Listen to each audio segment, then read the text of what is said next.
అందుకనే మరియు అతడు నిందల పాలై అపవాది ఊరిలో పడిపోకుండానట్లును సంఘమునకు వెలుపటి వారి చేత మంచి సాక్ష్యము పొందిన వాడై ఉండాలి. సంఘమునకు వెలుపటి వారి చేత అంటే సంఘములో మంచి పేరు ఉండాలి, వెలుపటి వారి చేత కూడా మంచి పేరు కలిగిన వాడిగా ఉండాలి. సంఘములోను నిలవబడాలంటే, సంఘములోను పని చేయాలంటే, సంఘ పెత్తనాన్ని చేయాలంటే, సంఘములో మనం ఏదన్నా పరిచర్య చేయాలంటే అర్హత కలిగిన బ్రతుకులుగా ఉండాలి. సంఘములో లక్షణాలు కలిగిన వారిగా ఉండాలి. మంచి మనస్సాక్షి కలిగిన జీవితాలు జీవించాలి. మంచి నడవడి కలిగిన జీవితాలు జీవించాలి. సంఘము ఎత్తబడాలంటే సంఘమంతా కూడా దేవునికి ఇష్టమైనదిగా ఉండాలి, ఇష్టమైన క్రియారూపముగా ఉండాలి. క్రియలు లేని విశ్వాసము మృతమని వాక్యము సెలవిస్తున్న సందర్భములో మనమందరము కూడా క్రియలు కలిగి జీవించాలి. పేతురు రాసినటువంటి మొదటి పత్రికలోని 2:12 కూడా ఒకసారి మనము పరిశీలన చేసుకున్నట్టయితే, అన్యజనులు మిమ్మలను ఏ విషయములో దుర్మార్గులని దూషించుదురో ఆ విషయములలో వారు మీ సత్క్రియలను చూసి, అన్యజనులు దేనిని చూడాలంట? అన్యజనులు దేనిని చూడాలి? సత్క్రియలను చూసి. ఎవరు సత్క్రియలను చూసి? సంఘములో ఉన్న వారి యొక్క సత్క్రియలను చూసి, సంఘములో ఉన్న పెద్దల యొక్క సత్క్రియలను, సంఘ నాయకుడి యొక్క సత్క్రియలను, సంఘములో ఉన్న స్త్రీల యొక్క సత్క్రియలను, సంఘములో ఉన్నటువంటి పురుషుల యొక్క సత్క్రియలను, సంఘములో ఉన్నటువంటి ప్రతి బిడ్డల యొక్క సత్క్రియలను చూడాలి.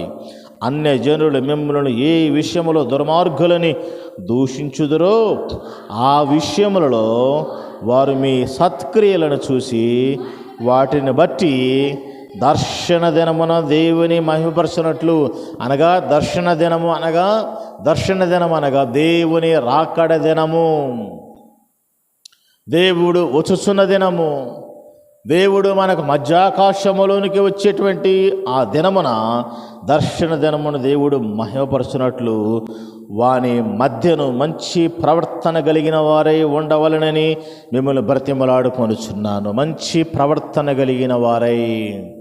మంచి ప్రవర్తన దేవుని నమ్ముకోవటం వల్ల కలుగుతుంది. మంచి ప్రవర్తన దేవుని విశ్వాసం ఉంచడం వలన కలుగుతుంది. మంచి ప్రవర్తన దేవునిలో బాప్తిస్మం తీసుకోవడం వల్ల జరుగుతుంది.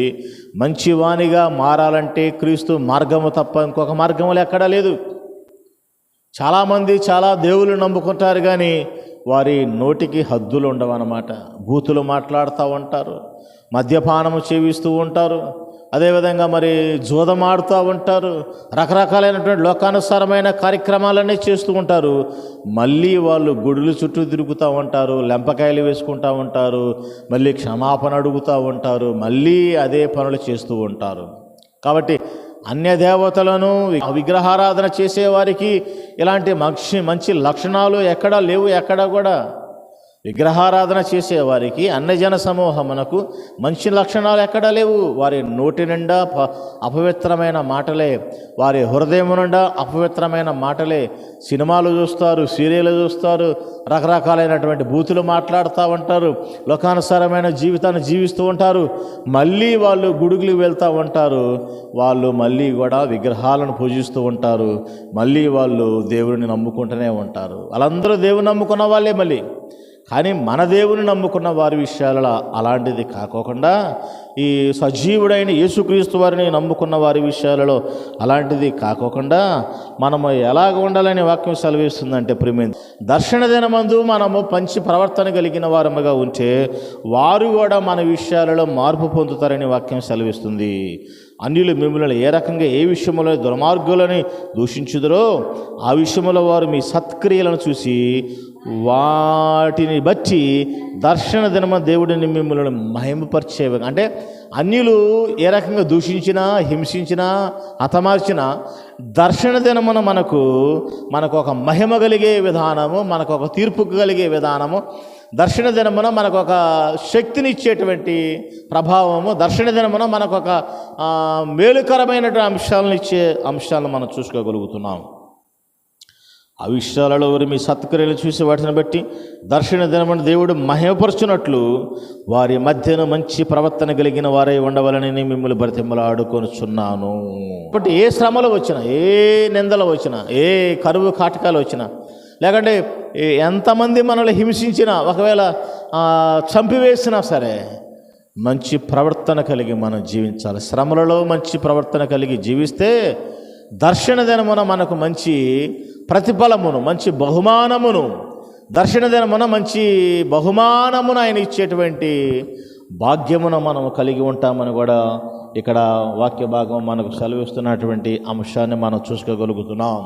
కాబట్టి ప్రేమ దేవుని బిడ్డలారా, విశ్వాస జీవితంలోని మనము ఎప్పుడు కూడా బూతులు మాట్లాడటం కానీ, సినిమాలు చూడటం కానీ, సీరియల్ చూడటం కానీ, లేకపోతే విశ్వాస జీవితంలో మనం ఎటువంటి గొడవలు ఆడుకోవటం కానీ, విశ్వాస జీవితంలో ఎటువంటి అహంభావము లేకుంటే పాపము, ఎటువంటి మరి మత్సరము, కుళ్ళు, కుతంత్రాలు, అసూయలు లేకోకుండా మనము కాపాడుకోవాలని కూడా వాక్యం సెలవిస్తుంది. కాబట్టి అన్యజనుల విషయాలలో మనల్ని కాపాడుకుంటే ఆయన దర్శన దినమందు మనల్ని మహిమపరిచే విషయంగా ఆయన ఏర్పాటు చేసుకుంటానని కూడా మనకు దేవుడి యొక్క వాక్యం మనకు సెలవిస్తుంది. తిమోతికి రాసినటువంటి 2వ పత్రికలో కూడా ఒకసారి మనం పరిశీలన చేసుకున్నట్టయితే అపోస్తులుడైనటువంటి పౌలు మహాశయుడు మనకు తేటతెల్లగా సెలవిస్తున్నాడు. ఏమని సెలవిస్తున్నాడంటే 2వ తిమోతి 4:7 కూడా చూసుకున్నట్టయితే 4:5 నుండి, అయితే నీవు అన్ని విషయములలో నిమిత్తముగా ఉండుము, శ్రమపడుము, సువార్తికుని పనిచేయుము, నీ పరిచర్యను సంపూర్ణముగా జరిగించము. నేను ఇప్పుడే ప్రాణార్పణముగా పోయబడుచున్నాను. నేను వెడలిపోవు కాలము సమీపమై ఉన్నది. మంచి పోరాటం పోరాడితిని, నా పరుగును కడముట్టించితిని, విశ్వాసాన్ని కాపాడుకుంటుని. ఇక మీదట నా కొరకు నీతి కిరీటం ఉంచబడినది.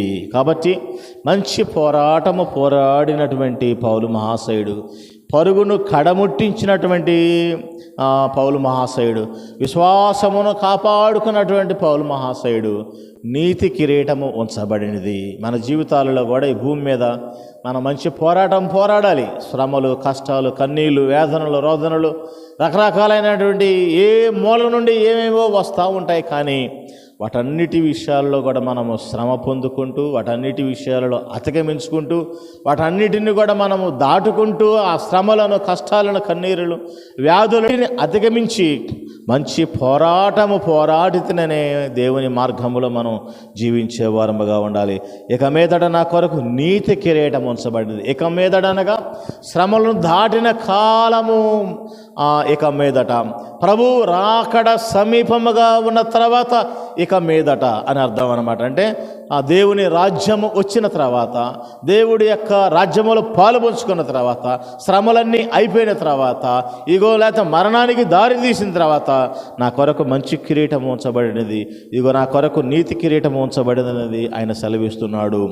కాబట్టి మనము ఈ భూమి మీద పోరాడాలి.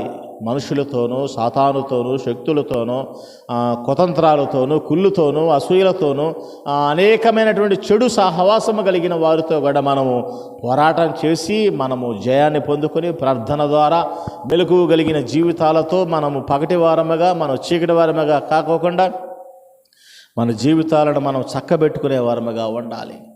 సమస్యలు అనేక మూల నుండి వస్తూ ఉంటాయి. భార్య, భర్త, బిడ్డలు, లేకుంటే సంఘము, లేకుంటే ఇదిగో పరిస్థితులు, ఇదిగో సమాజము, ఇంటి పక్కన వారు, లేకుంటే రకరకాలైనటువంటి మనుషుల ద్వారా, రకరకాలైనటువంటి క్రియల ద్వారా సమస్యలన్నీ వస్తూ ఉంటాయి, నిందలు వస్తూ ఉంటాయి. వాటన్నిటి నుండి కూడా మనం అధిగమించాలంటే ప్రార్థించే వరముగా మనము ఉండాలి. ప్రార్థనతోనే అది మనకు సహవాసము, ప్రార్థనతోనే మనం విజయాన్ని, ప్రార్థనతోనే మనము అట్టి మహిమ, ఘనత, ప్రభావాన్ని మనం పొందుకుంటాం. కాబట్టి ఈ ప్రాణము భూమి మీద ఉన్నంత వరకు కూడా పోరాటమే, ప్రతిరోజు పోరాటమే, ప్రతి క్షణము పోరాటమే, ప్రతి ఒక్క నిమిషము, ప్రతి గంట పోరాటమే. ఏదో సమస్యలు వస్తామంటే నిజ క్రైస్తవులకు వాటన్నిటి నుండి కూడా మనం పోరాడితే, విశ్వాసమందు నిలవబడితే, పునాది మీద మనం నిలవబడితే, ఇదిగో ఈయన మాటలు చొప్పున ప్రతివాడును బండ మీద ఇల్లు కట్టుకుని బుద్ధిమంతుని పోలి ఉన్నాడని వాక్యం సెలవిస్తుంది. విశ్వాసముతో దేవుని యొక్క బండ మీద మన ఇల్లుని మనం కట్టుకుంటే, మన పోరాటాన్ని మనం ముగింపు చేసుకొని నీతి కిరీటాన్ని మనం కలిగించుకునే వారముగా ఉంటాం. నీతి కిరీటాన్ని మనం పొందుకునే వారముగా ఉంటాం. అట్టి మహిమ ఘనత ప్రభావం దేవుడు మనకు అనుగ్రహించునుగాక. ఈ కొద్ది మాటలు దేవుడు దీవించునుగాక. ప్రార్థించుకుందాం.